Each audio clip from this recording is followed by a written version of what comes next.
some record-setting temperatures in northwest Arkansas today. A great afternoon to grab a snow cone, settle into Bogle Park, maybe up on the berm, and watch Game 2 of a weekend series between the 9th-ranked Arkansas Razorbacks and the Huskies from UConn. Let's bring you up to the booth. I'm Brett Dolan, former National Player of the Year. Bree Ellis said last night was her debut. We didn't scare you off. You're back for Game 2? No, I'm back for more today. Bree actually has worked more games than I have this year, but that will change. Now, Arkansas lost Bree's production. They added Tiana Bell and Dakota Kennedy, and my goodness, we got a reminder last night how good they are.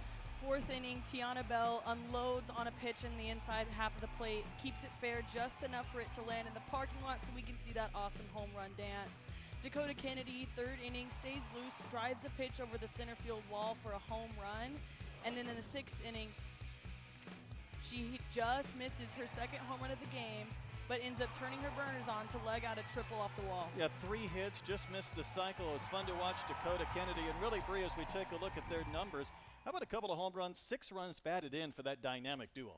That's a ton, and it's clear here the numbers are great, but it's also what they're doing off the field and the leadership in the dugout as transfers is huge. Going to be a lot of fun to watch them the rest of the season. Should be fun to watch Peyton Burnham in the circle. She gets the start this afternoon for Arkansas. Peyton Burnham attacks the zone. She has a quicker pace that can throw hitters off, and she's dangerous when she finally gets her groove of the rise, drop, and change combo. Take a look at the lineup she will face for UConn. They come in 8-19. Kibling, Ring, and Kupal, the top 3. Then Pettis, Breslin, DeMayo, Willers, Barber, and Cruz round out the starting 9 for Coach Valentino on a 91-degree afternoon. And Bree, what a crowd again at Bogle Park. They've packed them in today. We're going to give the UConn Huskies a little taste of that SEC atmosphere today. That's right. And maybe SEC heat. Fans calling the Hogs as Caitlin Kibling steps in to face Peyton Burnham.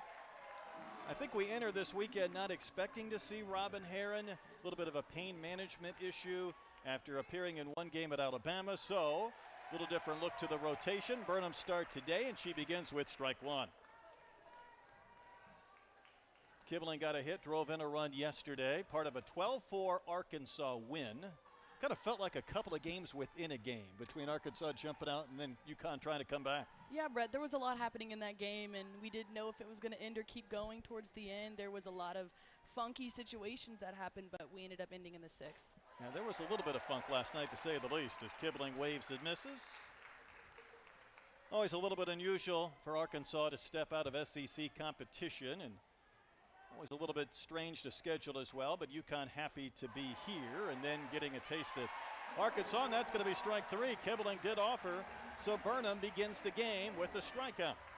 Felt like the game just started, Brett. That's how Peyton Burnham works best. She's quick, she's through the zone, and she gets swings and misses from hitters in uncharacteristic situations.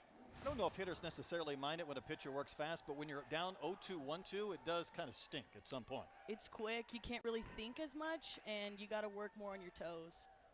This is Savannah Ring off an 0-for-4 last night. Hits a one-hopper to Rio, even flat-footed. She will show off that arm and throw out Ring, and a couple of quick outs for the Huskies.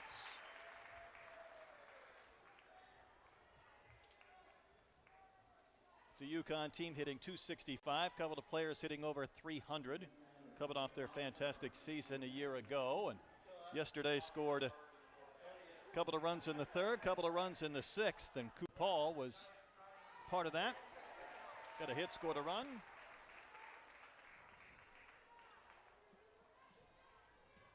Well, yesterday watching your game, Bree, it was quite a contrast when we started between the shadows over home plate, the sunshine in the outfield. We aren't quite there yet. Does that bother you, or did that bother you at all as a hitter? Did you notice that with the heavy contrast? It's definitely noticeable. I don't know if there's like a home field advantage when it comes to that, because we get to practice it obviously during the day. So these Huskies might not be used to that split of the sun and the shade. I tell you what, when you're trying to see a pitcher for the first time and you're trying to see the spin or identify some pitches, maybe another half hour or an hour from now, it might make it a little more challenging. Yeah, it kind of lasts throughout the game, but we'll see. Burnham pulls the string, gets a K on Kupal, and what a quick and perfect top of the 1st. And the Razorbacks coming to bat at Bogle Park.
Let's go to the bottom of the first here at Bogle Park. The UConn Huskies, after a quick top of the inning, going to run out Sydney Kush in the circle. What do we need to know about Sydney? Kush has that screw curve change mix, but her most lethal pitch is that drop ball. She gets about 11-inch of break and gets her team fired up with that lower half of the zone strike. And Coach said she could make some people look silly, so let's see if that might take place today. Here's the lineup she's going to face. Reagan Johnson chasing some program history, then Brinley Bain, Ella McDowell, Bell, Kennedy, and Wyckoff right there in the middle, then Rio, Miller, and Davison. For the Razorbacks, coming off another run rule win last night, 17 of their 25 have been from the run rule category. There's Kush. I don't know if she was quite ready, Bree, considering how quick that top of the first went for her to get out in the circle. Peyton Burnham definitely works fast, and that's really fun as a defender, but it might cause a little issues for the opposing team. We'll see here. Well, Reagan Johnson, again, doing Johnson-type things with 2 more hits yesterday as she takes a strike. So she is 4 hits away from tying Hannah McEwen for the program record, 5 from having it all to her lonesome.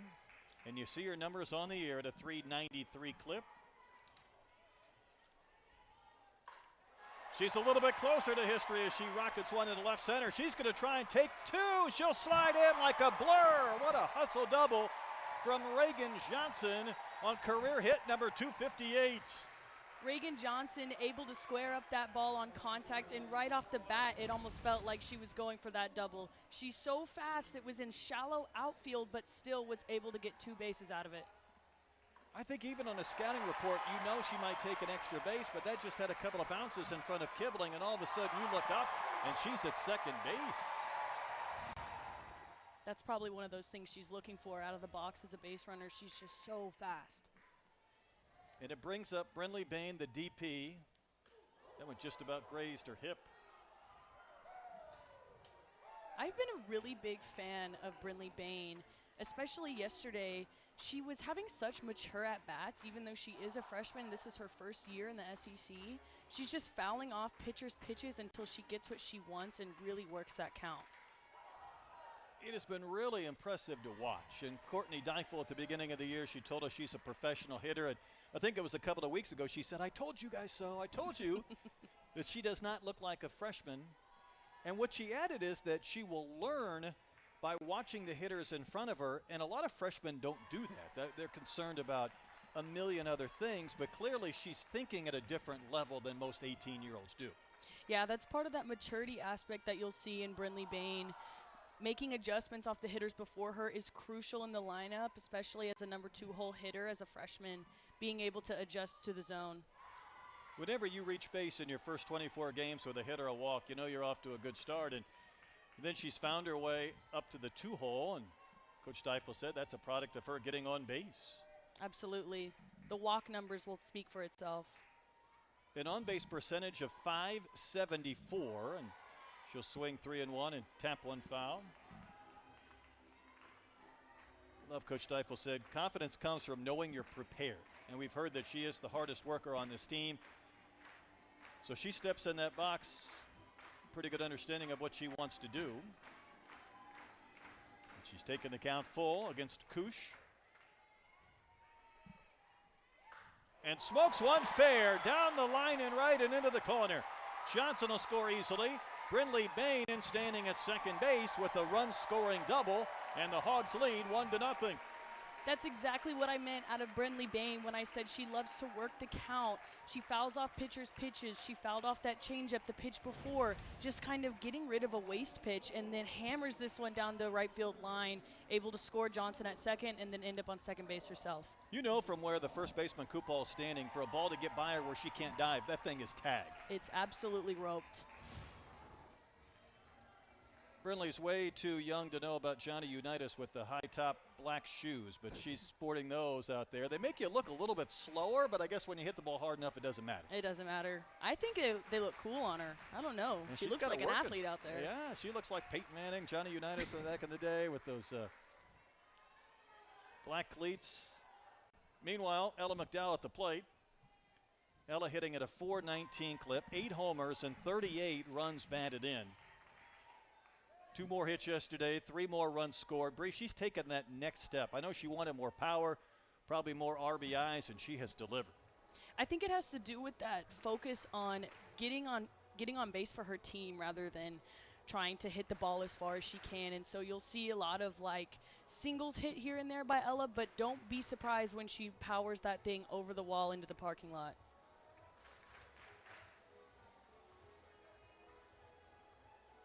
And obviously she's found her way to the 3-hole, and right now Sydney Kush, she's lathered up on this warm afternoon trying to get through this bottom of the first inning. 2-0 the count to McDowell. And she'll look at a strike. Our plate umpire this afternoon is Jermaine O'Quinn. Maris Addison is at third. Mario Calabrese umpires at first.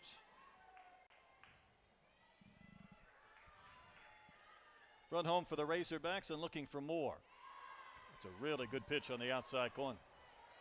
Seems to me that the umpire behind the home plate really likes that outer half. Those seem to be in the river, so you never really know with SEC officiating. They tend to have a smaller zone, so it's a good time in the game early on to really see if he's going to call that a strike. Perfect time to do so. See if she goes back out there. She does, and that one's tap foul. I mean, right now, if you're Kush, the number that jumped out at me, Bree, she has 11 strikeouts in 26 and 2/3 innings. And you know, sometimes the more balls put in play from a good hitting team, the more things can go wrong. So I wouldn't blame her if she's trying to find the outer perimeter of the zone. Yeah, it doesn't leave much room for error for her defense if she's striking out. 2-2 is tap foul again.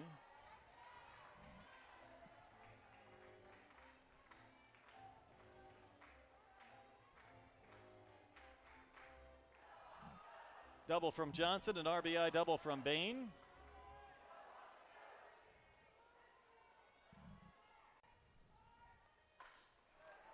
Pushed on the ground to Ring at second. She'll make the play, throw at McDowell.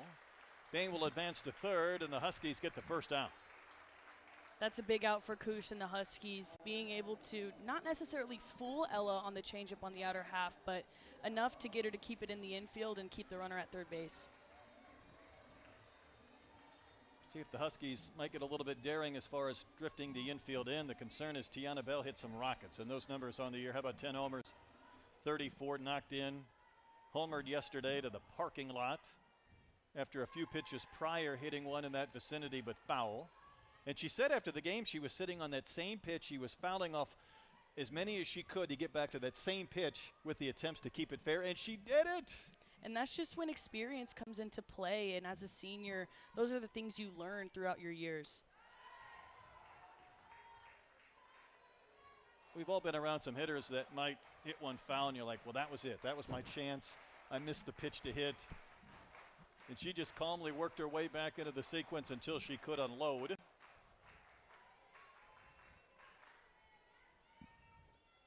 Two-0 is down. The count 3-0. Not surprised here that they're kind of pitching around her. I personally would not be throwing her anything in the zone. She swings the bat so hard, so level through the zone. Anything over the plate has the opportunity to leave the ballpark. Yeah, it does look like they're being really cautious. See what they want to do, 3-0, and work at the bottom of the zone for a strike. Of course, it doesn't get much easier with Kennedy and Wyckoff to follow, but it'd really be interesting to see what they throw her here, 3-1.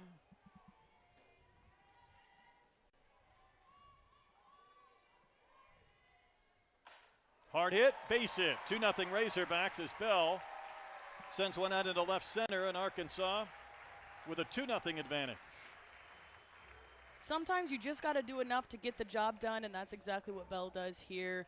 Hits that low changeup, low in the zone, able to get it hard enough to get past that shortstop, score a run for the Razorbacks. So Kush really wants to get some outs here, and Dakota Kennedy will bat coming off a 3-hit game. She was a double shy of the cycle yesterday. How cool would that have been? It would have been really fun. She got 4 at-bats, but her season numbers are pretty impressive. You see the 10 home runs. All right, work with me here. Arkansas lost this player named Bree Ellis who had great production. Have you heard of her? Hardly. Barely? Okay. So she leaves. Arkansas grabs Dakota Kennedy in part to fill part of that void out of the portal from Arizona. Arizona needs a power hitter. They go get Grace Jenkins, who had 21 homers last year at UConn. And she didn't homer last night, I checked, just to complete the circle. But there's Bree's mural. So it's the ever-evolving landscape in college sports, but Dakota Kennedy has just fit in almost immediately with her production on and off the field. Absolutely. She has such a great personality, so easy to be friends with and talk to. And at the end of the day, that's what you want on your team as a senior and a leader, is you want someone who gets along with everyone off the field, but also puts up these outstanding numbers when it comes to the plate. Even her last 5 games, 3 homers, 12 batted in. She had the huge game last Saturday in T-Town in Tuscaloosa. And she makes it look easy. It's one thing, you know, to grind through a good season. She makes it look easy at times. After the visit to the circle, she'll take one down for a ball. Coach Steifel has added that a lot of these seniors, it doesn't matter if they've been here 1 year or 4, they're Razorbacks. They feel like they've been part of this program for years and years, speaking to the continuity, the personality. As Kush does get a strike on the outside corner.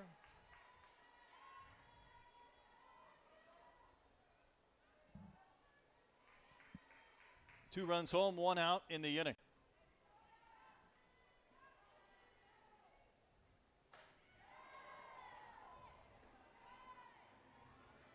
Would be amazing if Dakota Kennedy, for example, would be all SEC. I think she would have been a part of 3 different conferences, all season teams between the PAC and between the Big 12 and potentially the SEC. That's hard to do. She's got some great in-conference experience, that's for sure. I bet that played a part in when Coach Steifel picked her out of the portal. Hard hit right to third. That ball caught DeMayo. She stuck up the glove, and I think that ball caught her rather than her it. She had to check to make sure it was still in there. Great play by the third baseman at UConn. Tried to see if she could get a double play of Tiana at first, but froze on a line for sure. That ball is behind her. And she had to look to make sure it was still in the glove. A little bit of matrix work on the field today. That was something else. I mean, quite honestly, there's a moment of trepidation after you catch it, and you're like, thank goodness it was that in that spot and not at my neck or right at me. At your face. Whew. My goodness. Kaylee Wyckoff takes a pitch up and in. Wyckoff a hit and an RBI yesterday.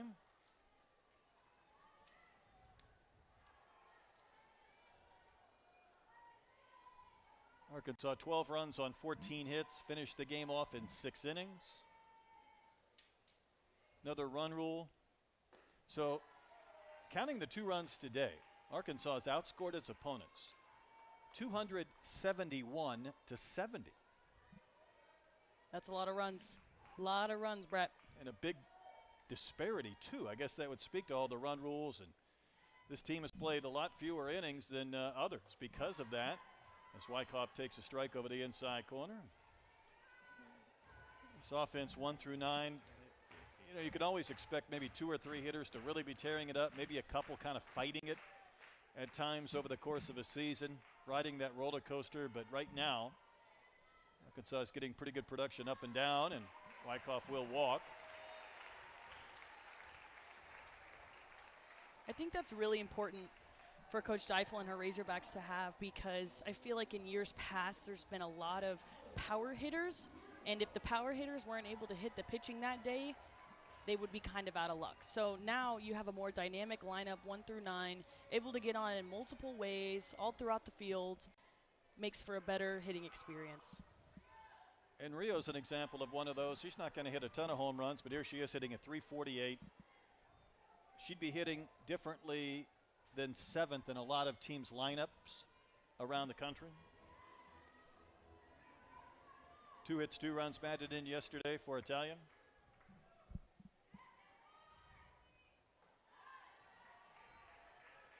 Two and 0 again. Is Kush trying to be too fine, considering she doesn't want to catch too much of the plate right now? I would have to think so. I wouldn't mind see her attack the zone a little bit more. Not sure if that's what she's trying to do or not, but I mean, 2 runners on, probably trying to get a ground ball right here, get out of the inning.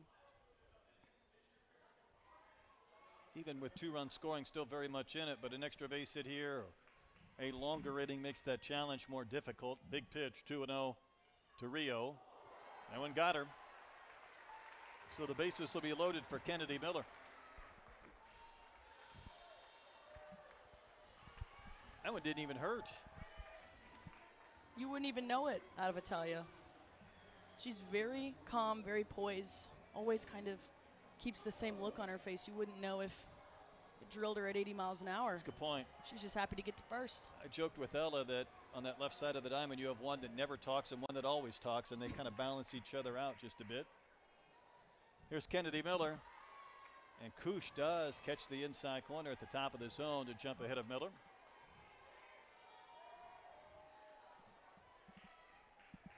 Arkansas has been on a Grand Slam heater this year with 6.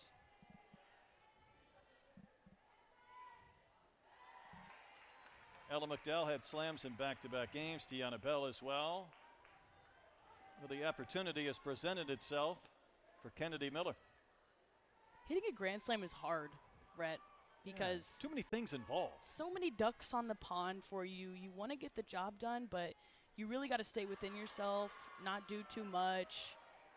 You never want to hit the ball over the fence when the bases are loaded, because once you start having that mindset is when things can kind of get away from you and you can be outside yourself in the box.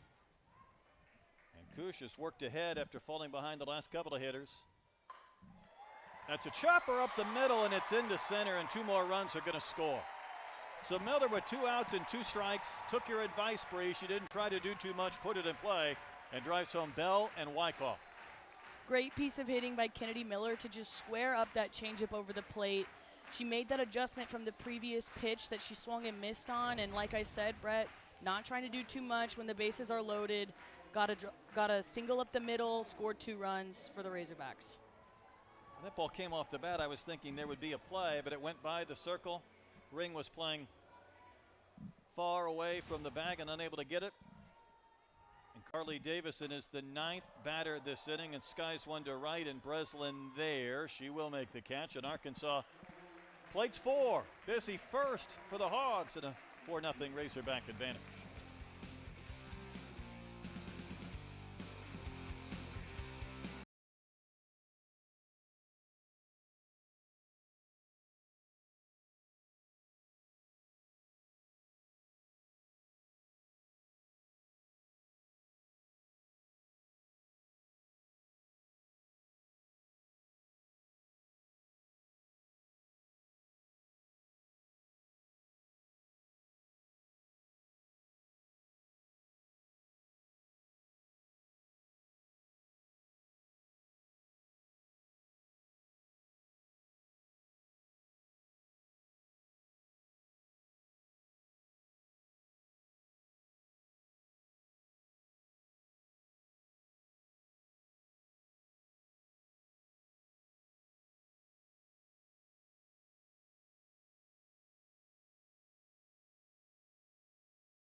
There's the head hog, Courtney Neifel, 11th season as Arkansas's head coach.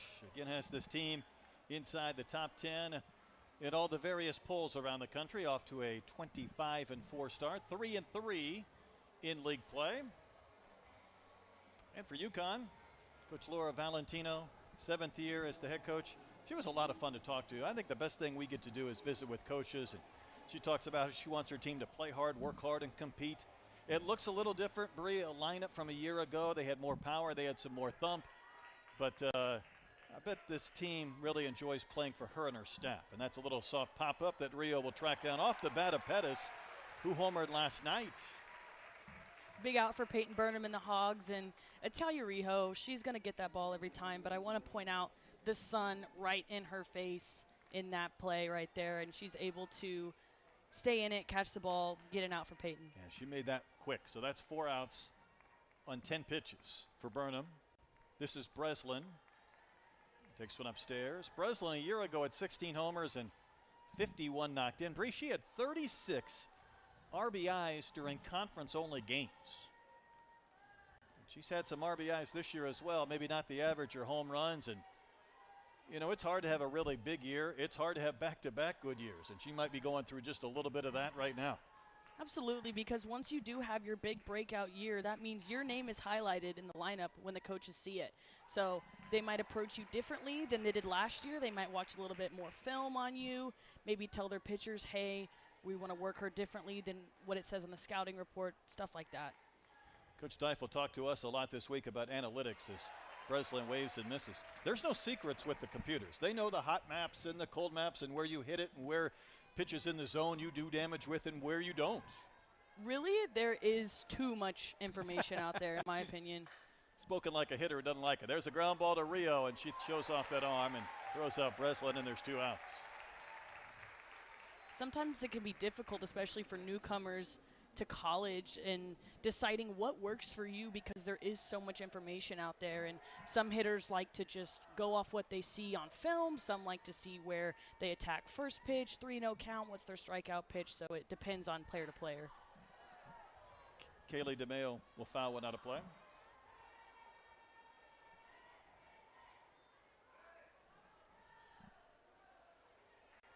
Couple of homers, 5 knocked in for DeMeo.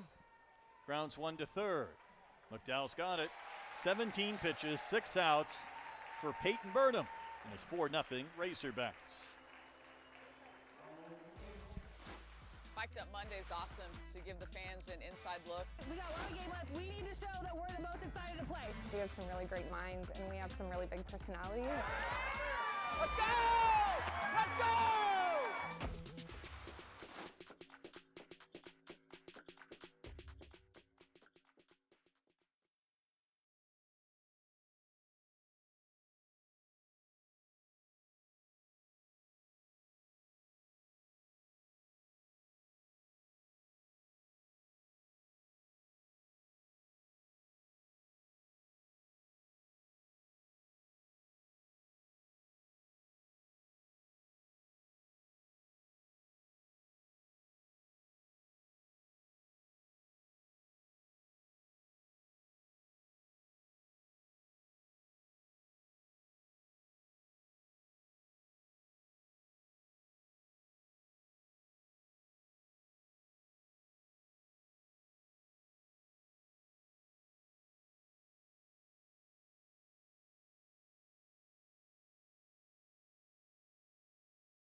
Will send up the same 3 hitters that began last inning. They sent 9 to the plate. They scored 4 runs.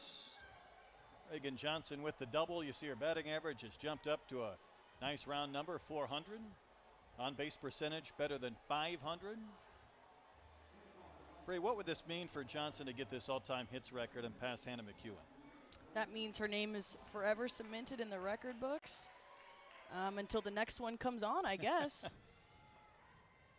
You know, the one thing Hannah was able to do is be consistently good from day one. I think you have to do that to set some of these records, and what Reagan has done is kind of follow that exact same formula or recipe.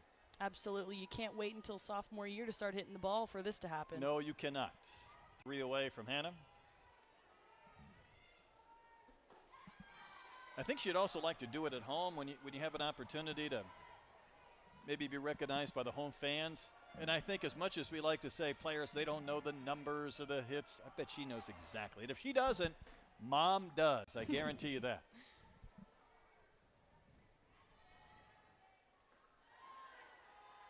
Pitch a little bit in. Sometimes if you're approaching that record-breaking hit or whatever it might be, it might get in your head a little bit as a player. I would agree. Yeah, so I would honestly rather not know. She's going to wave and miss, so Kush gets the strikeout to begin the second inning. What I've noticed so far, Brett, about this game is the umpire's strike zone behind the plate. It's maybe that's not Reagan Johnson's favorite pitch to swing at, but the zone is pretty wide, east-west is what I've noticed. So you kind of have to cover that in 2 strikes. So adjustments will be made in the batting lineup. Here's Payne, who doubled down the right field line, picked up another RBI, and takes a good pitch for a strike. It does feel like Kush is a little bit better here in the last 10, 11 pitches as far as trying to hit her spots, too. Yeah, it looks like more strikes, which means more focus out of the hitters now.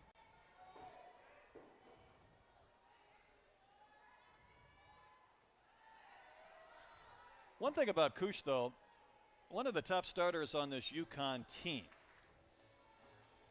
She had just a crazy, strange situation last Friday at Seton Hall. That's Caprice Bulmer. She took a line drive back to the circle that deflected off the top of her mask and her head and ricocheted out to left. I mean, it was scary, and I think we've all seen pitchers get hit, but that one was one that I'm watching it on the iPad, and you go, ooh. And Coach Valentino told me today, you can't go attend to her until the ball's recovered and collected, and it felt like 20 seconds when it was 2 seconds. She took half off the top of her mask, thank goodness for that. Probably the rest off her head, and she hasn't pitched since, and I don't know if we'll see her. I think she's okay, but without Robin Heron, without Bulmer, both of these teams are in a similar spot this weekend. Probably makes for a few adjustments on the hitting side. They probably had plans coming into it, and they might need to change now. I think the one thing, every team wants to win every game as Payne takes strike 2. Because this is not an SEC weekend for Arkansas or a Big East weekend for UConn, you might be more willing to rest your top pitcher if they're not 100%. And the 3-2 is on the corner, strike 3. So Kush has come back to get back-to-back strikeouts here in the second inning. There's that wider zone from the home plate umpire that I mentioned earlier. I think Brinley Bain was a little surprised at that, but it looks over the plate to me. You really got to foul that off with 2 strikes. But hopefully as the order keeps going down, we'll get more swings on that side of the plate. It's been a big bounce-back half inning for Kush. She'd love to get out of it with no damage done. She may. A chopper to third. DeMayo's got it. Flips to first. And the inning ends. So the Razorbacks go quickly in an order. We'll go to the third, 4-0 Arkansas.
Bogle Park, UConn head coach Laura Valentino joins us. Coach, last year your team went and played at Tennessee before they won the Big East Tournament Championship. What do you want to gain at the end of this weekend coming to Arkansas?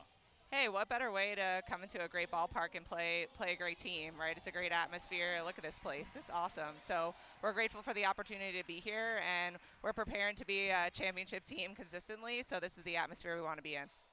Coach, is there anything you said to your pitcher, Sydney, in between innings 1 and 2 to get her to come out and throw that 1-2-3 inning? Yeah, absolutely. I mean, it's all about being a relentless go-getter, and she has great stuff. So I was excited to see her attack with her drop ball down in the zone that inning, and we got 4 outs in a row. So we're ready to come back swinging this inning. Laura, before I let you go, is it too cold for anybody in your dugout based on our conversation earlier today? Absolutely not. We're Huskies. We're Huskies. I'm a little worried about Go you Huskies in the heat. Thanks for joining us. Awesome. Thanks, guys. She plays that drill on her team, and she'll catch some of the freshmen. You know, they play in some miserable weather, and she'll say, hey, is it too cold for anybody? And every once in a while, the freshmen will wave their hand, and she goes, no, we're Huskies. Coaches love to call the cold and the heat all a mindset. And, I mean, from early on, they put that in your brain, and they love to joke with you about that. All right, listen to this. So they've got a nice turf facility. They got an indoor that they share with football, so they have 5 cages in there. They can get indoors when they need be. As Emma Willers leads off. You know how many days, or I'm going to ask you to guess how many days they have been able to practice on their field, not just before the season started, but to this point, based on snow and northeast weather type things, and that one will be on the screen. So is Ella, and it's out of play. How many days do you think they have been on their own field able to practice outside in Storrs, Connecticut? Are you saying fall semester 2? Nope, just spring? Since we've come back after the new year.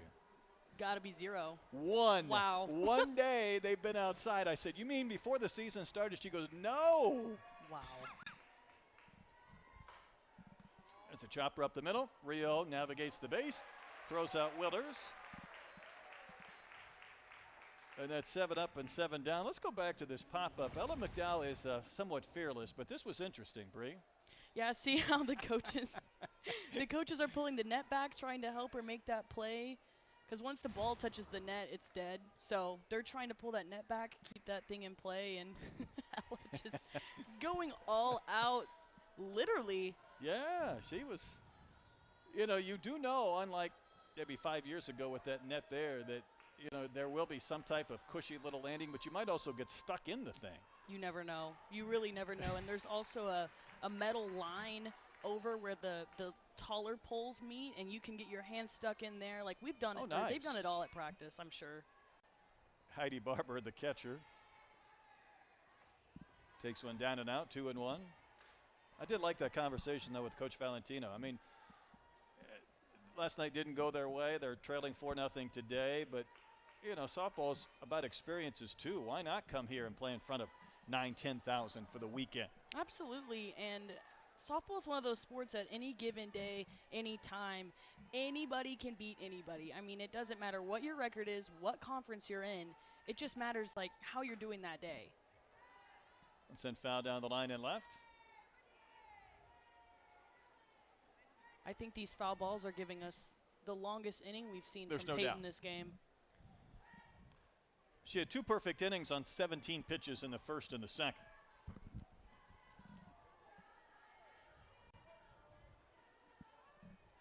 Three and 2 the count to Heidi Barber. Well, that's going to stay fair, and Bell will have to flip to Davison covering. It was almost in slow motion, everything about that play, but there's 2 outs. It looks easy, but that play is really tough as a first baseman because it's a sliced ball off the bat, so there's that crazy spin on it.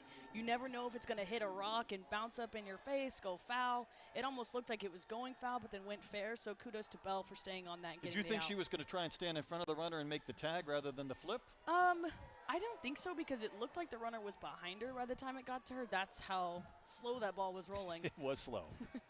This is Bella Cruz, the left fielder. 12 hits on the year for Cruz, and Burnham, somewhat uncharacteristic, has fallen behind 2-0.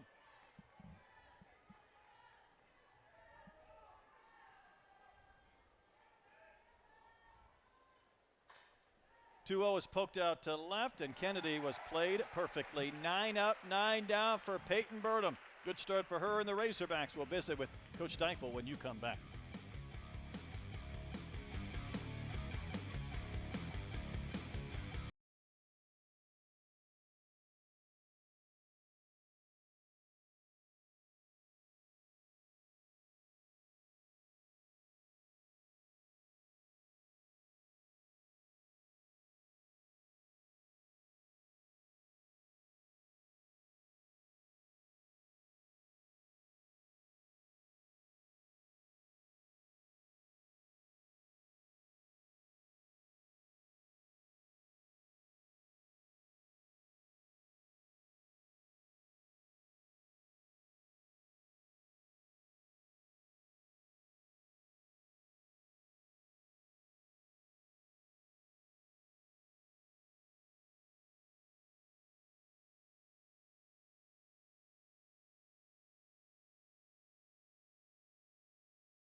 Arkansas as we go to the bottom of the third. Courtney Deifel joins us. All right, Coach Deifel, what's your favorite Bree Ellis story that you can tell in 25 seconds to embarrass her? Gosh, I've just been looking at this moment a lot and trying to get photos for our seniors, and so I love the pop-up that she popped out of her glove over at second that Carly Davison Wow. dove behind. There you go. I mean, there's so many. The Grand Slam Georgia. But, you know, my favorite Bree moments are the moments where, like, she doesn't get all of it and she busts her butt and she ends up on second. You know, those things that, like, go unnoticed. So, love you. Thank you, Coach Deifel. And, Coach, you seem to love to have a 1-2 punch in your lineup. What is so fun about watching Tiana and Dakota hit back-to-back against each other? What's not fun about it? One, they've been playing together for a long time. So they played together in travel ball, and so it's just cool seeing them get to finish together. But obviously they're incredibly powerful, really physical hitters. They're really elite. So, I mean, that's fun too, but it's just fun to see that connection that they have and get to finish together. Good stuff, Courtney. Thanks for sharing some memories. Thank you. Thanks, Coach. Thanks. It was fun to talk to Carly Davison about that pop-up that you misplayed, and she said she felt bad because she should have called for it and everything else, but she did get a highlight play and saved you an error. Yeah, and they love posting it everywhere on social media. I think it made Sports Center. I think it did. Oof, that was rough. Here's Tiana Bell singled in a run. In a previous AB, Skies went out to right center field. Kibling with a good break to get back on the track and make the catch. We know she's fearless, but it took a good break and a nice running grab to retire Bell. Such a great play by Kibling there, able to retire Tiana Bell, help her pitcher out. That's not an easy out to get at all.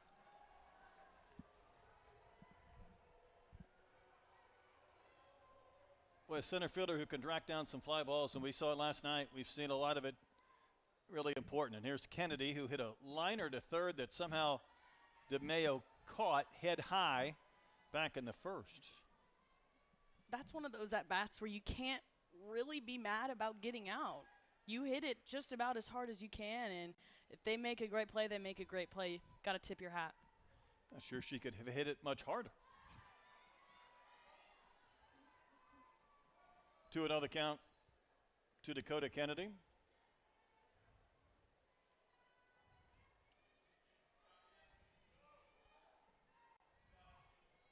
She mentioned, Coach Deifel did, that Bell and Kennedy have known each other for a long time, back to the 8th grade, and that one smoked into center for a base hit.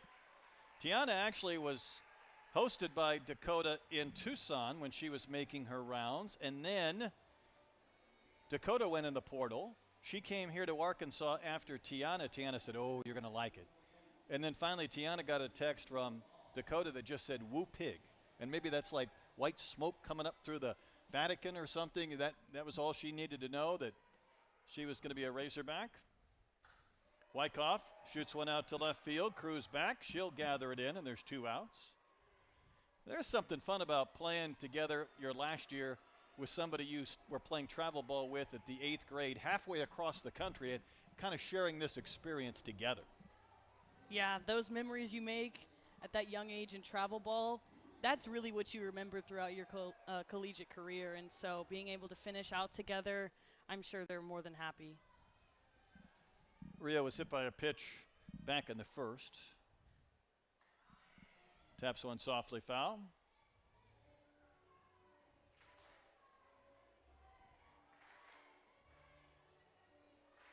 Rio does have another year, even though she's a senior. We become so accustomed to her defense, but look at that offensive year as well with a 348 clip.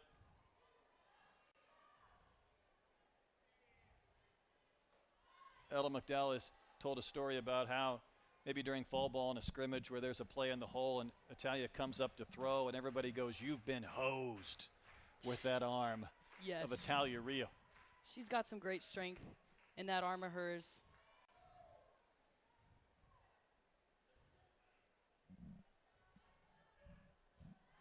Pitch just does miss outside. Kush tried to hit that corner again, but it's 2-1.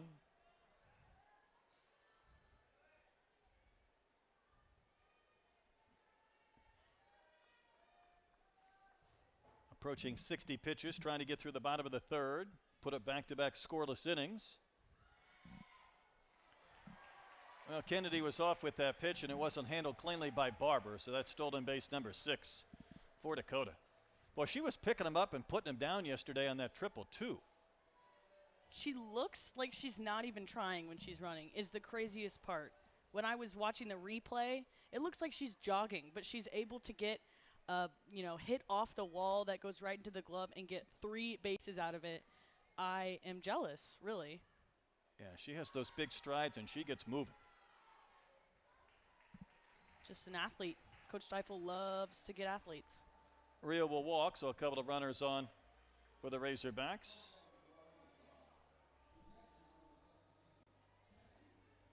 Brings up Kennedy Miller.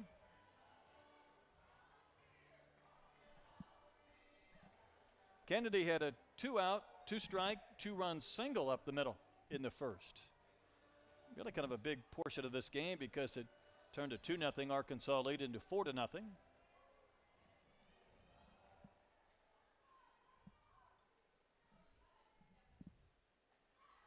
Pitch had some run away from Miller, but missed. That hit last inning for Kennedy Miller was huge for her. I know she wanted to do that, and I remember I was talking about, staying within yourself, just trying to push something through to get some runs in, and that's exactly what she did. That one get her as well? It did. 2-out walk, 2-out hit batter. She's not afraid to get hit either, as Kennedy Miller, and now the bases are loaded.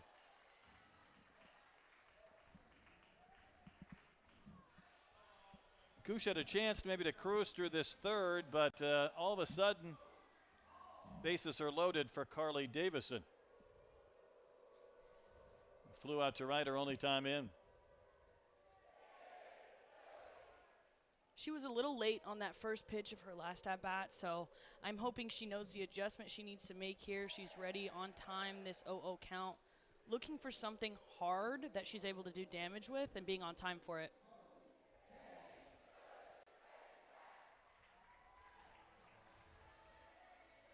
Even though she's not been a Razorback the entire time, she's been with DJ Gasso all but one of her college years. And she takes a strike over the outside corner. She jokes she finally might start listening to him in her last year. But DJ was one of the reasons why she went to Utah. He's one of the reasons why she came to Arkansas. I'm proud to be a Razorback and trying to finish her college career, as everybody would love to do, in Oklahoma City. And it's outside. I was driving through Oklahoma City yesterday, and I saw the lights spree, and I'm like, well, there it is. There's the College World Series Stadium. That's the thing that sucks everybody in. That's the goal. That's the dream. Don't get me all jealous, Brett. I know. I got to be careful. It's too soon. That's a soft line drive that somehow Pettis caught. Did that have some slice on it? Looked like it. Weird speed. And weird spin. Arkansas left the bases loaded, 4-0 Razorbacks as we go to the 4th inning.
She left such a mark that I'm ready to make my own. She's one of a kind. So not only, I wouldn't want to put that kind of pressure on myself to try to live up to and fill her shoes. I'm just trying to keep that position on lock just the same way that she did. Having everyone in the infield be comfortable with me just as they were with her, and just filling in that spot of having that power bat and just, again, keeping it going is just where my head's at. Hey, Bree, I want your reaction. That's a little tough coming in following the National Player of the Year, and she recognizes that, but she's just trying to do her thing. I love that she's, still playing her game, because at the end of the day, every player is different. We both bring different things to the field, and so far, just looking at her numbers and what she's been able to do, she fits right in. I mean, I think she's doing a great job. It's quite a quartet right there, first baseman. All-Americans, big-time production. I think we should start calling Arkansas First Base University. There you go. Why not? Why not?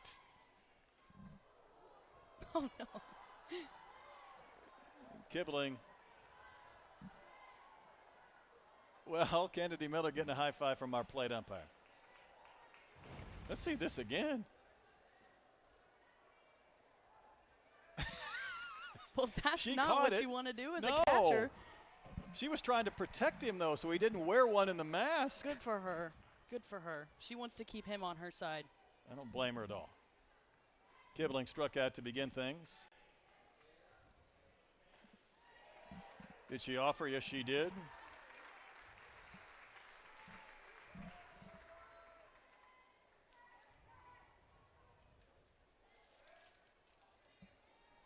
Coach Valentino talked about Ring and Kibling and some of her players that are the heart of the team, and another appeal, that can't be a swing, it isn't. And she said, listen, journey hasn't been easy for some of these players.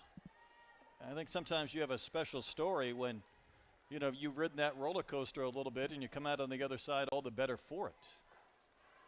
This is not a fun sport every single week. I mean, there's going to be downs and there's going to be ups, and you hope for the happy ending and you hope for the benefit of experience going forward.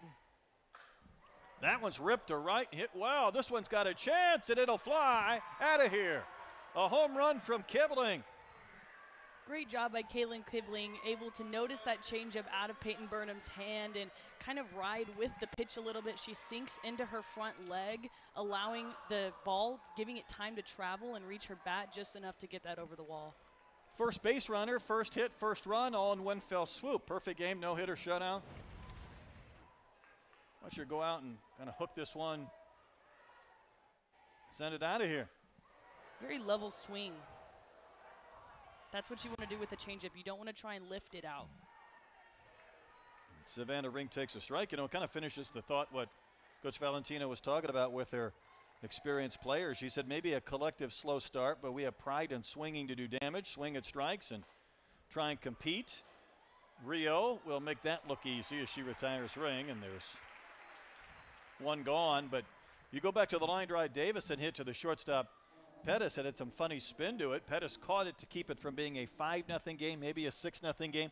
Then Kibling homers, and now it's a contest again, a 4-1. It's a good game. Good TV for the viewers at home. Kupal, the first baseman, struck out her only time in. Even though that last pitch was a home run, I do still think it was a good pitch by Peyton Burnham. Play for McDowell. 2 gone. Sometimes as a pitcher, just because you do give up a home run doesn't mean that you necessarily missed a spot. Sometimes the hitter is just going to take a really good swing and maybe even get a little bit lucky, but Kibling able to square that pitch up even though it was a great location and speed just shows how good of a hitter she really is. Yeah, you have to tip your hat every once in a while, whether it's a pitcher to a hitter or vice versa. Pettis popped to short her only time in. She homered yesterday. Coach said she swings like a menace. I can appreciate somebody who swings like a menace. Absolutely. Let's do some damage. Hit the ball hard. She does, but foul down the line and left.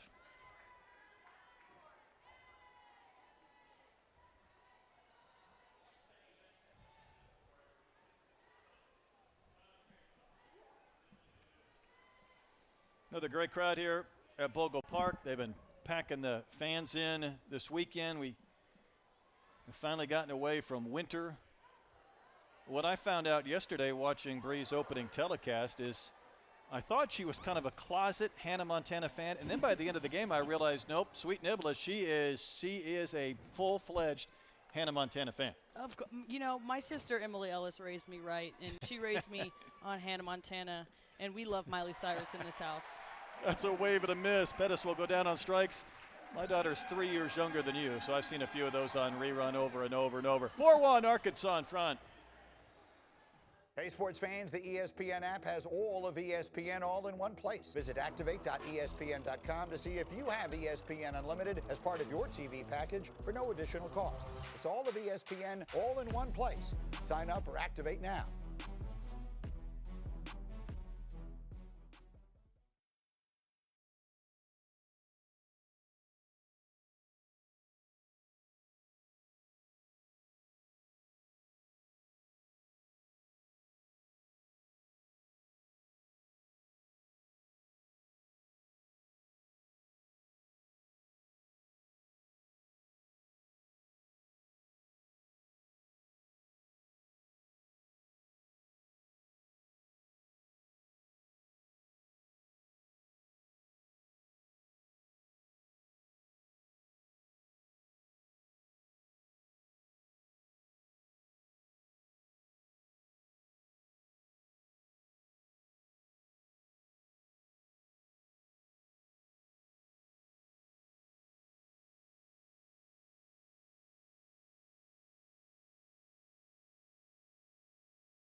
Well, from Hannah, Montana to karaoke, I guess 2 rules of being a performer of karaoke: be loud, be proud. And that trio is doing all of that and more.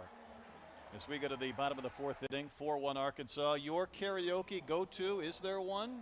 I have a few. Hit me. I had to find some before the game started. I knew it was karaoke night, but my family and I, the Ellis family, we will do a group karaoke. Is that right? Love Shack by the B-52s. So if you are ever fortunate enough to catch all 4 of us in the same place, you're going to want to ask us about that. And then personally, I would have to say, What's Up by Four Non Blondes. That's a staple in my routine. Interesting. Reagan Johnson 1 for 2. Gonna rip one to right. This is hit well. It's got a chance to take a bounce and kick up off the fence. Watch Johnson run in for 3. A stand-up triple. 259 career hits from Reagan Johnson. I'm getting the chills just thinking about it. We're getting so much closer, but I mean, wow. You never know if that's going to be a home run over the fence, a home run inside the park, with her speed and her power showcasing that she's going to make you pay when you leave it over. Just because she's a slapper and has the speed doesn't mean that she can't hit for power too. She's never hit a homer over the fence, but she was turning on the afterburners here, and that means she's 2 hits away from tying Hannah McEwen's record. And Brinley Bain in. So I'm wondering what type of dive-up bar in Houston the Ellis family would be performing at for Love Shack. It was actually my freshman year. I played for Auburn. We were at the Clearwater tournament. Okay. And we did a little karaoke on the beach, and my mom had this whole setup prepared for us, and we didn't even practice. We just went right in and absolutely killed it. I love it.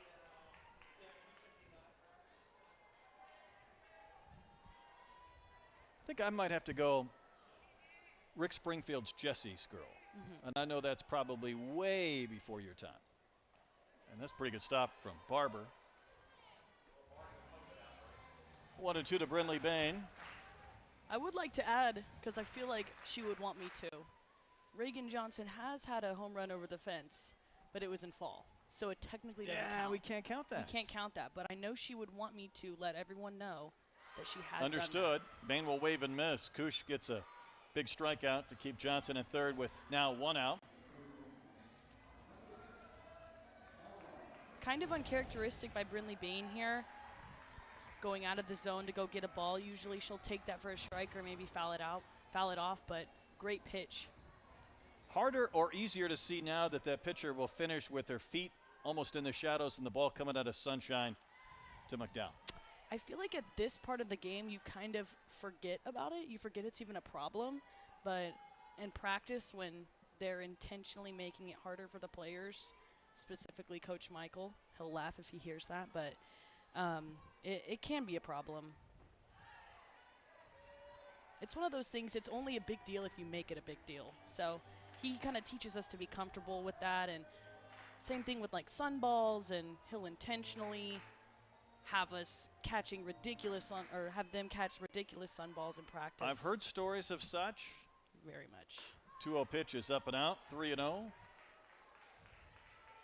And I don't want to get into the old sun and equator and all the challenges of geography and everything. Maybe that man would.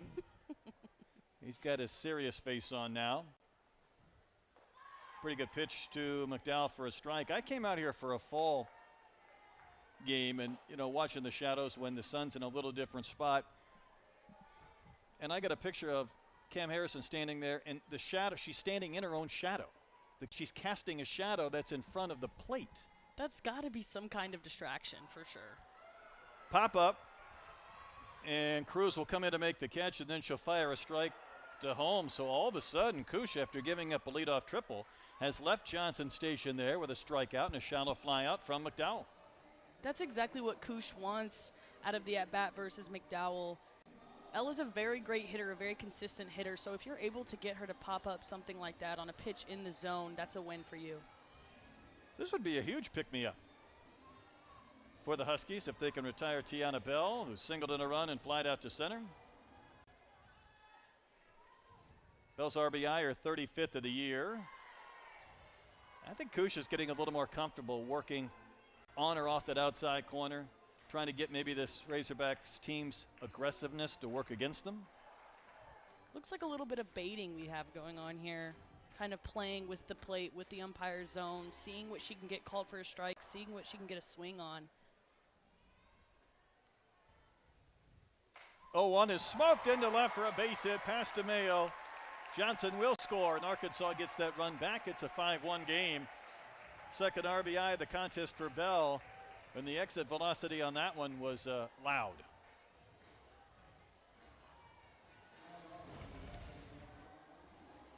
DeMayo at third's getting an idea what it's like to play at the hot corner today.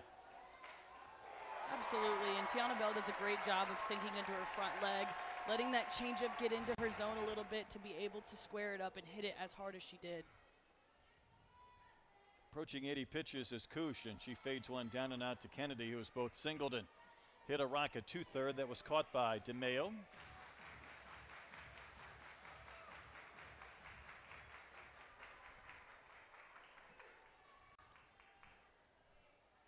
Kush started at Robert Morris, 26 appearances a year ago from Canton, Ohio. There's a note in her bio that says in travel ball she had 65 home runs while throwing 5 no-hitters, so she had a pretty nice stretch as a two-way.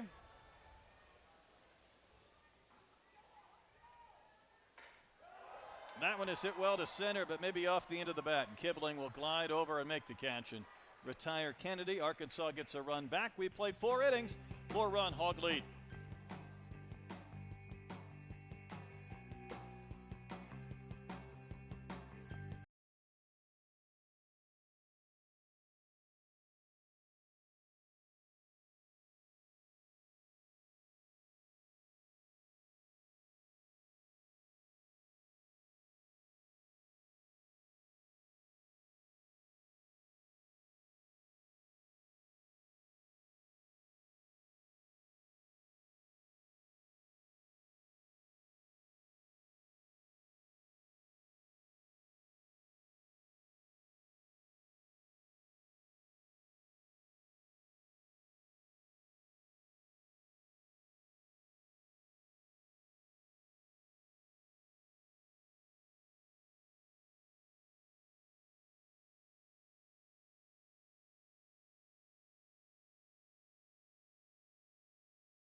scores and notes. How about a 12-inning game? South Carolina and LSU 6-5, a walk-off in the bottom of the 12th.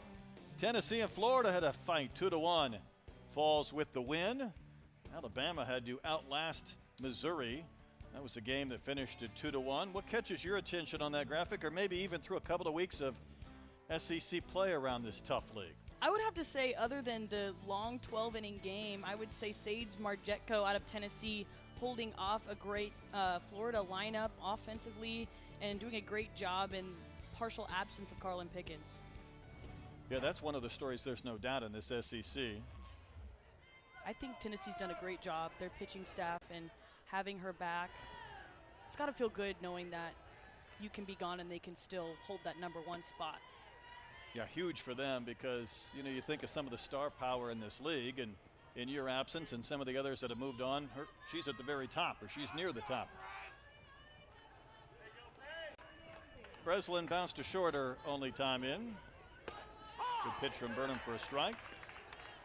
Texas out to a 6-0 start in SEC play. They're going up against Baylor this weekend, and Alabama 6-1, Tennessee 6-1, Florida 6-1. Another good pitch, another strike.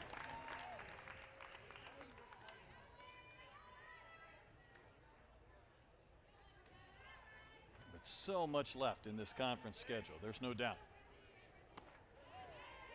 I know for Arkansas, probably going forward, what Peyton is doing today is what they want to see, and they want a healthy Robin Herron at some point too.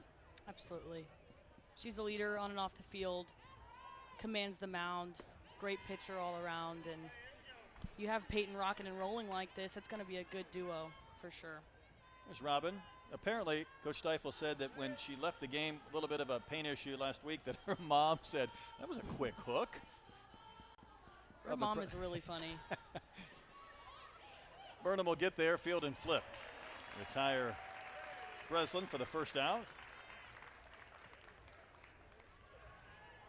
That's an underappreciated play out of Peyton Burnham right there. That might be one of the hardest plays to make in the infield because you can't go get it as a first baseman. Carly Davison at second base is too far back to come up to get the ball, so Peyton has to go out of her way, make a clean, field it cleanly, and then a clean throw to Tiana Bell at first base. So yeah, she took the ball out of her glove to make that flip. I thought she might be in a position where she almost was going to have to glove flip it in a hurry, but she had just enough time to do it. Those glove flips can be tricky. They can be. I mean, you're worried about one going in the air or dribbling across the ground. DeMeo chased that pitch that had some rise to it. Counts 1-1.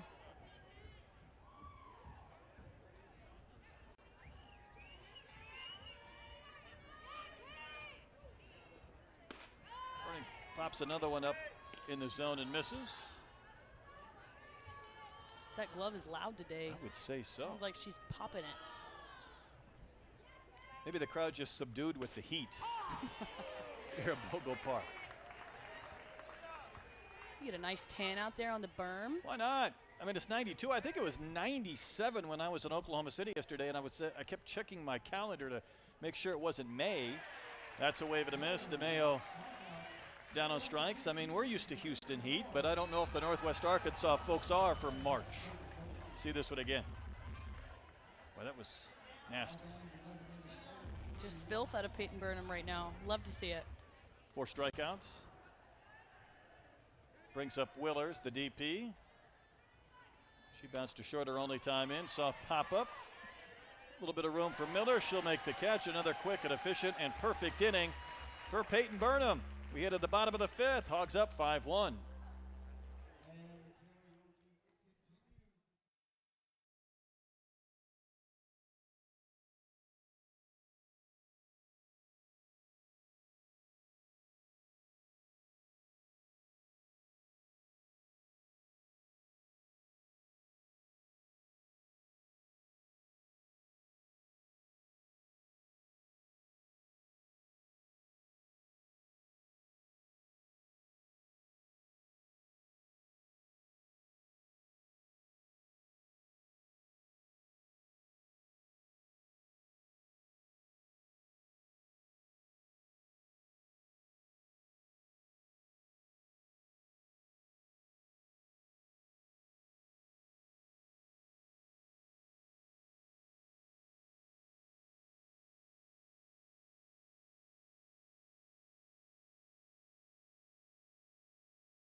street.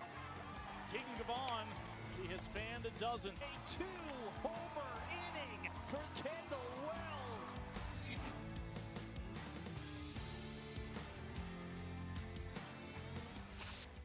Back at a jam-packed Bogle Park. Head to the bottom of the 5th inning. Shadows advancing out to the circle. Arkansas leading 5-1 over the UConn Huskies. Here's your SEC teams in the top 15. And Bree, I'm noticing a theme of a lot in that poll. I mean, that's just the SEC for you. It's a bloodbath every weekend. Just means more. Well, it does, but I think you had a good point last night as Wyckoff takes a strike. There is a physical toll competing in this league, but there is a mental hurdle too that I think you need to get through, and maybe it's just understanding that everything's not going to go your way, or you're going to do some things right and not get rewarded too over the course of 8-9 weeks. Yeah, because when you're playing against the best pitching, the best hitting, best defense in the country, I mean, you're going to have bad games, and to be able to bounce back the very next day is huge. Wyckoff skies one to center, but playable for Kibling, and she'll make the catch, and there's one out. Do you feel like you got fewer pitches in the zone, or maybe you were hunting a mistake and there were just fewer mistakes over the course of a weekend if teams are pitching around you or you have good pitchers that are hitting their spots? For me, it would really depend on my first game, the Friday night game. That set the tone? Yeah, it sets the tone. If I had a home run that game, I probably wasn't seeing a pitch the next 2 games for the rest of the weekend. Good point as Rio takes strike one.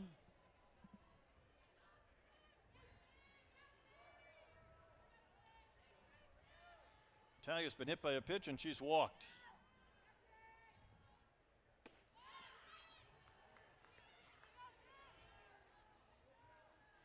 I think sometimes your fear is, if a pitcher is hitting her spots and she's got the scouting report and she's got her good stuff, that I'm waiting for a pitch that's going to catch too much of the plate or maybe be left over the heart of the dish. Another ground ball to short. Pettis will make that play, and there's 2 outs. And sometimes you might go through a stretch where well, she's not making any mistakes. She's not leaving pitches in the hitting zone. I've got to hit on her terms, and that's not a lot of fun. Yeah, I mean, pitchers, they're not human, so they are going to make those mistakes. You definitely have to be ready for it when it comes.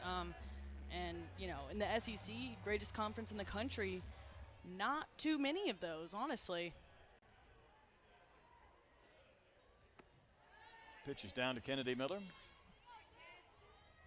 Really teaches you to capitalize on opportunities when they're presented to you, because you're not going to get many other opportunities to square a ball up. No, it makes sense. I have a feeling, and I'll pause that for this pitch to Kennedy Miller, it prepared you well for the next level in that regard. It only gets harder. It only gets harder. The competition continues to get better and means so much for the sport, and to be able to watch that for the young girls it gives them something to look forward to growing up past college. I think as AUSL continues to grow, and there's Brees Murrell, Player of the Year, on the third base side of the stadium. It used to be maybe you'd get into coaching quicker, maybe there'd be other opportunities in the booth or whatnot, but just knowing that you can play pro ball. And this year I think the fun part will be the host cities having their local feel, which I think will add something to the summer. Yeah, host cities will have our own fans. They'll all be in one area. That means more jersey sales, more ticket sales, everything you need to continue building the league. And you'll be in Utah? Yes, Salt Lake City. Okay. Not a bad gig. I heard the ball flies there. Ball flies. There you go. The fence is a little bit farther back. Well, that's not good, but I understand. I can respect it. 3-2 the count to Miller. Ground ball to the shortstop Pettis. She's going to plant, make a throw to first, but it's not in time. And Kennedy Miller gets an infield base hit. She's 2 for 2 and been on all 3 times in the game. Almost a beautiful play. I love to see that range out of Pettis at shortstop. Shows how much of an athlete she is, able to collect herself and make a good throw. Kudos to Kennedy Miller for getting down the line and turning that into a base hit. Yeah, you smell a hit at some point in that journey down the baseline. Maybe one extra step or one extra hop to Pettis. Davison Takes one up and out. So will you be playing at the stadium that Carly played at for Utah? I will, okay. Yes. They have a new locker room, so it's really nice area for the players to be. That struck down the line and left, but going foul. It's a nice payoff when she stepped up, because I just thought there probably aren't a ton of stadiums there, and that would be a good usage of a college stadium for the pros. That's what the fans in Utah were saying, because we had a series there over the summer, so we got a glimpse of what we're getting, and the fans there were saying, you know, we don't usually get much. That's on the ground at first. Coupal will make the play, and in the inning, well, Arkansas held off the board. Still a 5-1 game. We played 5 innings.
It is definitely my pleasure and privilege to announce the winner of the 2025 USA Softball Collegiate Player of the Year, Bree Ellis.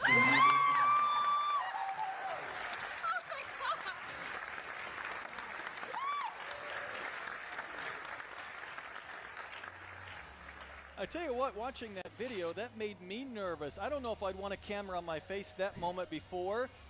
Were you unsure that you were going to be the winner? What was going through your mind? I had no idea, Brett. I'm not even going to lie. I thought I was going to puke in that moment. You could tell. Yeah, you did seem pensive and anxious. Mom was there recording just in case, I guess. That was good. She was live yeah. on Facebook.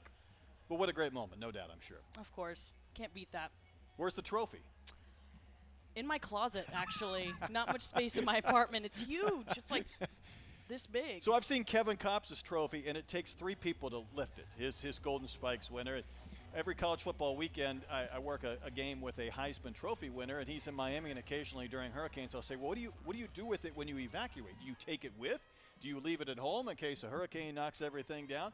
Same thing. Very big, very heavy, and need a forklift to move it. Absolutely. It's an awkward shape, too. Got a pinch hitter. Ava Cassiano getting for Barber. We've walked Bree down memory lane all we can do for a couple of games. I think a little fun bit about the trophy is that the actual player on the trophy is Lisa Fernandez, who is now my general manager at the Talons, so now my new coach. That one skied out to left. It's going to hit off the base of the fence, and it kicks by Kennedy. Cassiano off the bench with a pinch hit double, and the Huskies not going away with the double here in the 6th inning. Really great to see a pinch hit, extra base hit. The Huskies have been struggling to put those on the board, and to come off the bench and just really get a hold of one, almost hit it over, it's huge as a pinch hitter, so really happy for her to get that double. 18th hit of the year, 5th double. Brings up Bella Cruz. He's going to wave and miss. Yeah, that'd be fun, though. She's your GM. Oh, yeah. I was just out there in LA training with her this past week. Came straight from there. She's really intense, really fun, loves the game. I learned so much. Just a great person to know in the game. Pitch misses 1-1. When do you guys crank it up as far as training camp or whatever that might look like? So I couldn't tell you exact dates right now, honestly, but we have our little training camp in May. Season starts beginning of June. And away we go. Yeah.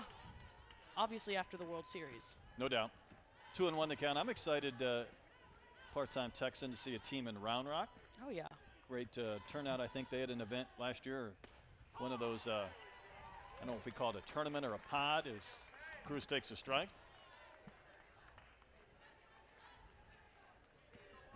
They had a great turnout there at Dell Diamond, I think. That's right. In Round Rock. 2-2 is cut on a missed. Cruz went after one and gets the K, so Burnham, big first out on a strikeout in the 6th. Great response out of Peyton Burnham, able to come back with a strikeout after giving up a double. Really shows her poise on the mound and able to spin that pitch up in the zone for a swing and miss. You talked yesterday, as Kibling steps in, she homered her last time in, about making some adjustments east to west, but how tough it is north to south. It seems like Burnham has gone up at times and she's gone down at your shoes otherwise. So she's forcing these hitters to make up their mind quickly, and that one is popped up. Rio will call off McDowell, make the catch. 2 outs. Am I on with my assessment? Yeah, if you're able as a pitcher to split the zone north-south, it forces the hitter, if they understand the game enough, to have to pick a pitch. It's very, very difficult to be able to hit a rise ball and a drop ball at the same time. They almost require 2 different swings unless you're just, out of this world, great head hitting. And so her ability to spin it up in the zone, down in the zone, and come in with that changeup for a strike at any point really gets the hitters in their heads. They don't know where it's going to be, and they don't know what kind of swing they need to take to the ball. Good point. As Ring takes a strike, it's 1-1. It's no different really baseball to softball. When you have a pitcher throwing 2 pitches for strikes, it's tough. When you have 3 throwing for strikes on a particular day, it's not going to be the hitter's day. And as we've seen, Peyton Burnham really doesn't throw many balls. She works fast, loves to spin it through the zone, gets her infield or her defense on and off the field as quickly as she can. That one's poked out to left for a base hit. Let's see if Calciano tries to score. Kennedy's throw is high, not in time. Throw to second is late. And the Huskies get a run. It's a 5-2 game. Savannah Ring with the base hit. She took second on the throw home. So a pinch hit double, a 2-out single, and the Huskies again hanging around against Peyton. Well, clearly I jinxed her, so I won't say that anymore. We do have the power to talk things into existence on these headsets. I wanted to see if Kennedy might be able to make this throw, but again, you see her had to take 3 or 4 steps to her left, cut one loose. She wasn't able to fully charge and throw. And a good job by Ring to advance. So now if Kupal can come through with the base hit, maybe score another run, Huskies have a chance.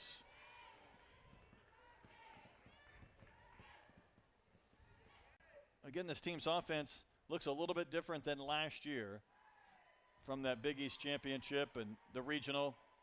You lose a power hitter, you lose some other veterans, and there's some players like Pettis and Breslin that aren't having quite the seasons they did last year.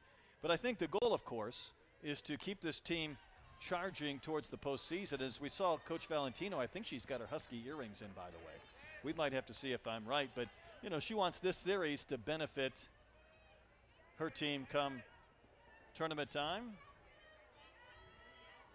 Even today alone, I think you're seeing some of the positives they're able to take out of this, because last night didn't go their way, but my goodness, they're fighting today with a little different ferocity.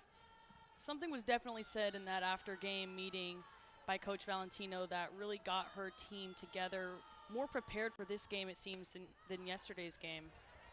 It's going to find its way out of play. And listen, you come here and you're coming out of playing in New Jersey. It looked miserable last weekend, and I was watching the game. There may not have been 50 people there at Seton Hall. You come here and it's 60 degrees warmer and there's 3,000 more people. It might take a game. Of course. Bogle Park is the place to be on a weekend here in Fayetteville, and you'll see that from these Hog fans. They love to show up. Even when it is pretty cold and rainy here for Fayetteville, it does get a little nasty sometimes. They'll show up. They have ponchos. They have their signs, their flags. They just absolutely love the game here in Arkansas. Little flare out to left will travel to Kennedy, and she will make the catch, and that will end the inning. But the Huskies get a run, strand a runner. 5-2 Razorbacks as we go to the bottom of the 6th.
5-2 Razorbacks as we go to the bottom of the 6th inning. Kibling is homered for the Huskies.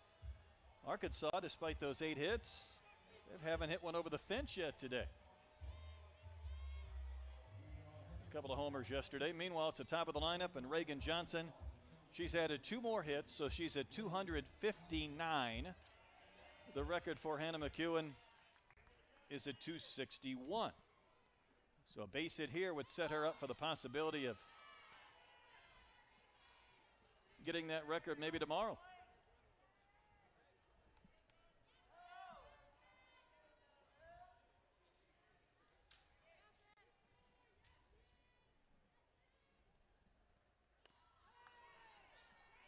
Kush approaching 100 pitches. Johnson, after loading up for the triple on the 4th, was trying to bunt her way on. It just shows all the tools in her toolbox. You never know as a corner infielder, is she gonna pull one right at me? Is she gonna drop a bunt? Really hard to defend Reagan Johnson for multiple reasons. I believe you. The 2-strike pitch.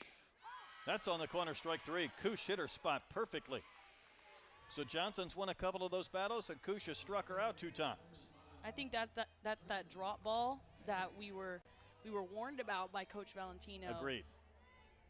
That's her lethal pitch, and that's a really hard pitch to deal with in a 2-strike count because you can't be late on a drop ball or else that thing's going in the dirt. Brinley Bain, a couple of strikeouts since her first inning double. We get a chance this inning. I want to take a look back at the home run that Tiana Bell hit yesterday. I know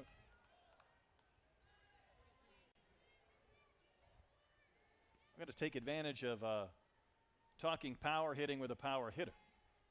That pitch is outside. Meanwhile, she's hoping for a chance to do some damage. Couple of hits for Bell. She looms down in the dugout. A couple of runs batted in as well.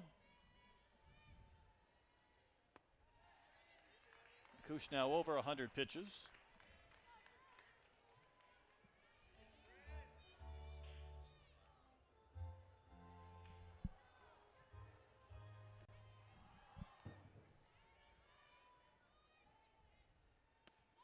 Bree, I was wondering in the first one, Arkansas sent 9 to the plate and scored 4 runs, if Kush might be in jeopardy of coming out of the game, and here she is going into the 6th inning, and only 1 run has scored since. She's made a great adjustment since that first inning, has more command of the zone, is getting more swings and miss, and obviously less contact from the Hogs. Hard hit, base hit. Bain will roll one out into right center. So she's 2 for 4. Great response here by Brinley Bain, able to get on base with that drop ball I was talking about last at bat, how it's hard to deal with that because you have to be on time for it, and especially being able to get it through the infield with a hard enough contact. Just a really great job by Bain to come back from those strikeouts. Can you sit on that pitch? Yeah. Okay. Yeah, you kind of have to. Because then you wonder if you're sitting on that pitch whether she goes up or moves, that you can't cover 2 different planes, and that one is going to kick away. But at some point, I guess, when you've seen the same pitcher 4 times, it does help to have a pretty good idea what they're going to do. Oh yeah, and Coach Gasso is going to send them up there with a plan every single time.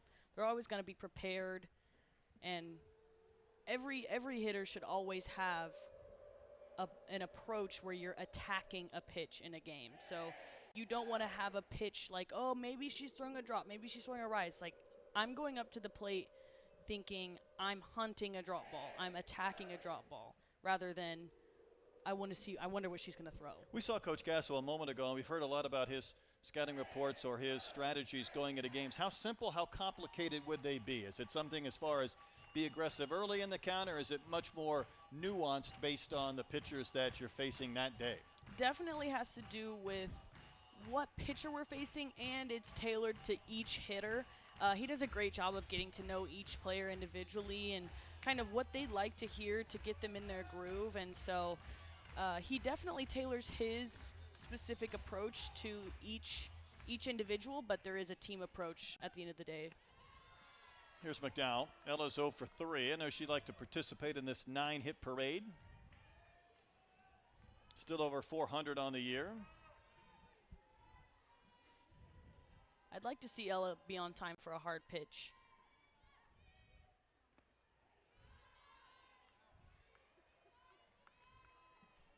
I'm wondering if Kush might be running out of gas. I think there's some activity going in the UConn bullpen. Again, it's a warm day. She's at 107 on the pitch count. Struck out Johnson to begin this frame, but then the single and the wild pitch. She's bounced a few up there.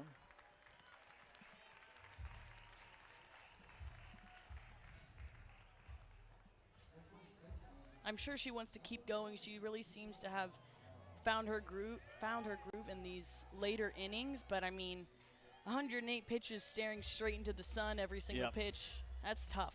I'm with you. You saw Basher warming up the bullpen. The problem for her is now it's the middle of this lineup. Tiana Bell, 2 singles, couple of runs batted in.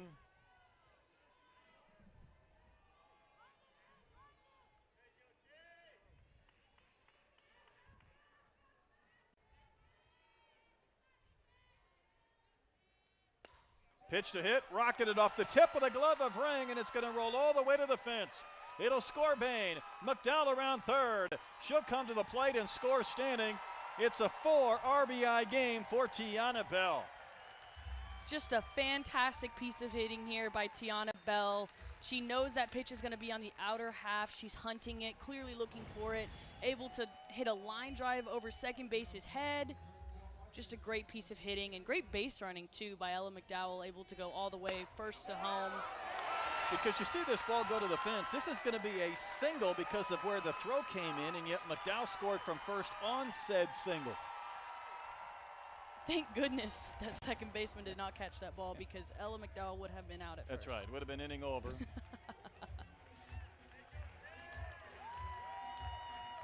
Big game for Tiana Bell. Arkansas is going to bring on a pinch runner.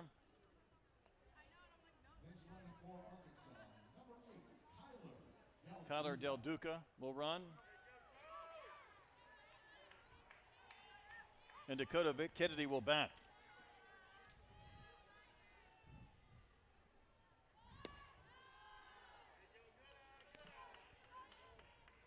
This inning started the way the Huskies wanted it, keeping Reagan Johnson off the bases, but single, walk, single since.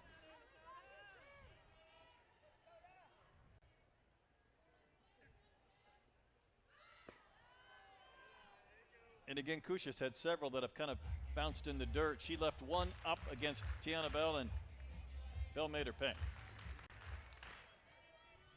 Always waiting for that mistake. You never know when it's going to come.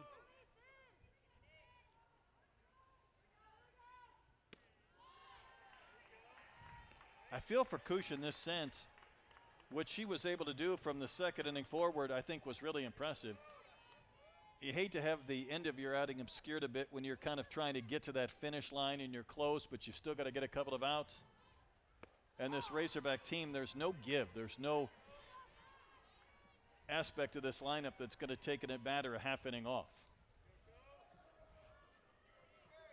I think Kush, if they do put another pitcher in, I think she's going to leave this game being satisfied with her performance up until now. She's done a great job keeping her Huskies in this game, and it gets to a point where I think that point is right now. Yeah, I think think Coach so too. Valentino coming to the circle. I think sometimes when you start to peek into that dugout, you know you're at the end of the day. We'll take a pitching change break. Arkansas leading 7-2 in the bottom of the 6th, and we'll be right back with the new pitcher.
last night, Bray, and I want your expertise hitting-wise. I thought it was the shortest swing I've seen from the side as far as getting her hands to the ball. Watch this and tell me what you think. I mean, obviously those hands are very close to her body, but I want to point out the count was actually 3 balls and 2 strikes. So if you go back and look at the frame where she actually makes contact with the ball, you can see how deep she's letting an inside pitch get on her, because A, she's trying to make sure it's a strike, because with 3 balls, and then 2 strikes, you can't be too early, because if a changeup comes, you need to be able to work with it. So she's letting it get very deep in the zone, but she's so strong and such a good hitter that she's able to keep her swing short, straight to the ball, and send that thing to the concrete out of left field. By the way, fabulous analysis, but it feels like that bat knob's almost hitting her in the stomach, and yet she's getting barreled to ball and hitting one 240 feet. I mean, that's just hitting sometimes. It's just putting bat on ball, being an athlete in a way that you can, and it's not always going to be the most picture-perfect swing, but that doesn't matter because you saw how far she was able to hit that ball. Wyckoff 0 for 2 with a walk. She's facing Amber Breton as a sophomore from Maine, who comes on in this bottom of the 6th inning. Flutters a pitch at the top of the zone for a strike. You know, I didn't sleep at a Holiday Inn last night, and I'm not a hitting coach, but I love talking hitting, and I love side swings because I think you see a lot. And just when I was watching that, driving through the middle of nowhere, I'm watching Bell, and I'm like, I don't know how she got that bat to make that contact as quickly and as efficiently as she did. It's very impressive, and that's why she is on this Arkansas team. That's what Coach Deifel sees in her as a hitter, and she was able to do it at Cal. Now she's able to do it at Bogle Park here for the Arkansas Razorbacks, and just her ability to be an athlete, see the ball, let it get deep, make that adjustment mid-pitch, and just let her hands take over, send that ball out. 1-2 the count to Wyckoff, and she's going to send one back up the middle, right by Breton. Here comes the pinch runner, Del Duca, to score. It's an 8-2 Arkansas lead. Wyckoff had been held hitless until that point. She says no more. That's her 32nd of the year, and another run batted in. Arkansas has now strung together 5 straight base runners after Johnson K to begin the frame.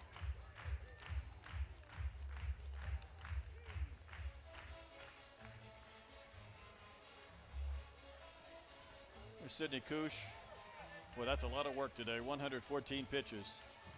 I think, Bree, and we had touched on this just about 10 minutes ago, there will come another outing this year, whether it's later on in April or May. I think she's really going to benefit from this outing. Oh, yeah, and if this proves to her that she can do it against some of the best in the country, she can do it against anyone. So I'm really happy with what she was able to do up until those last few batters, and I really think that she should go to sleep tonight knowing that she put it all out on the field there for her team, really gave it all she had, and was really, really great until it reached that point. Maybe just ran out of gas late. Wood running at first, and this is Rio. She sucks one to right, hit well. It'll take a bounce and kick up off the fence. It's going to score a run, maybe 2. Here comes the throw to the plate. It is offline. Was the tag made? It was not. Italia Rio rockets one to right center. The Razorbacks have a run rule win. It's 10-2 through 6. And the teams don't realize the game is over, but Arkansas does. Finish another one off unless UConn wants to challenge that play at the plate. Was there a tag slapped on the back of the pinch runner Wood? Otherwise, Arkansas is looking at its 18th run rule of the season. I think that's a good call to challenge that play at home. That play is on the review. This was a 5-1 game, Bree, coming into this frame, and we just talked about the fact that there's no give in this Razorback team. And lo and behold, they're in danger of putting 5 on the board if this play stands, and we might have to see it again. I thought in real time maybe there was a tag on some hair or a jersey, but I don't know if you can tell from that angle, and certainly Jermaine O'Quinn was on top of it and felt like he had a good look. It's always got to be enough evidence to overturn. That's what makes these tricky. I don't know that there's enough to overturn that. Might have been a ponytail of something that was touched, but does that count?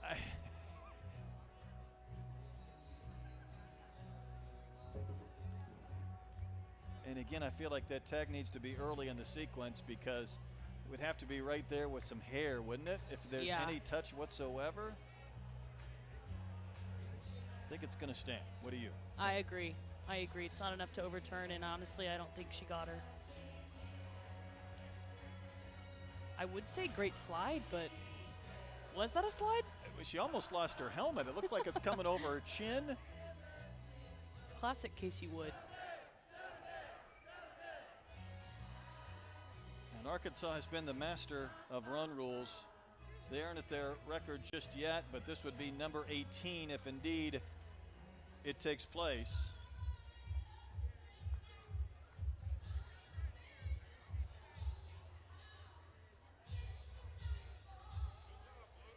Feels like they played about 20, 30 fewer innings than they could have played, and that comes into effect with pitchers' innings and position player at bats and whatnot.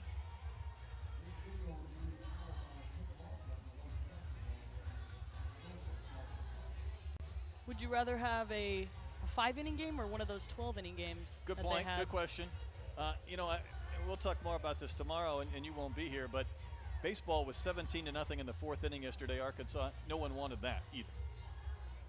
Here we go. After review on the field, stand, safe at home. Well, that's a somewhat anticlimactic walk-off run rule, but Bray Arkansas puts up a big inning late to finish off the game. I think they did a great job of coming back and attacking a new pitcher, maybe not knowing what she's throwing, but still able to get the job done. Natalia Rijo with that line drive to right center field, really showcasing her power and ability to stay poised in a situation that called for a walk-off. Hey, we enjoyed having you here this weekend. Did you have a good time? I had a great time. This was so much fun. I can cross it off my bucket list now. I think you're going to be doing many more of these, but thanks for joining us this weekend, Bree. Sydney will be here tomorrow. I'll be back for Game 3 of this series, but Arkansas, another run rule victory today, part of a 10-2 win. So for Bree Ellis and our entire crew, I'm Brett Dolan, thanking you for tuning in. Tomorrow, 1 o'clock Eastern Time, noon Central for the finale of this series. 10-2 again in 6 innings. So long, good afternoon from Bogle Park in Northwest Arkansas.